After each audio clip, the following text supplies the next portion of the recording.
వ్యాపారం అన్నాక లాభ నష్టాలు సహజం. కానీ ఎప్పుడు నష్టాలే వస్తున్నాయా? చేతికి అంది వచ్చిన కాంట్రాక్టులు చేజారిపోతున్నాయా?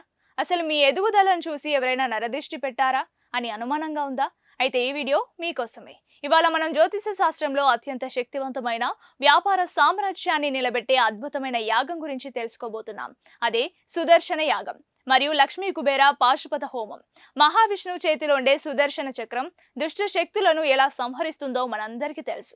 వ్యాపారంలో మీకు తెలియకుండా ఉన్న శత్రువులు, నరదృష్టి, గ్రహ దోషాలు తొలగిపోవాలంటే సుదర్శన యాగం మించిన పరిష్కారం లేదు. ఎవరైతే సుదర్శన యాగంతో పాటు లక్ష్మీ కుబేర హోమం చేయిస్తారో వారి వ్యాపారంలో అడ్డంకులన్నీ పటాపంచలైపోతాయి. అప్పుల బాధలు తీరి అఖండ ఐశ్వర్యం సిద్ధిస్తుంది. చూశారు కదా, సమస్య ఎంత పెద్దదైనా మన సనాతన ధర్మంలో దానికి ఖచ్చితమైన పరిష్కారం ఉంది. మీ వ్యాపారం కూడా 3 పువ్వులు 6 కాయలుగా వర్ధిల్లాలంటే ఈ పరిహారాలను పాటించండి. మీకు ఎలాంటి సందేహాలున్నా కింద కామెంట్ చేయండి.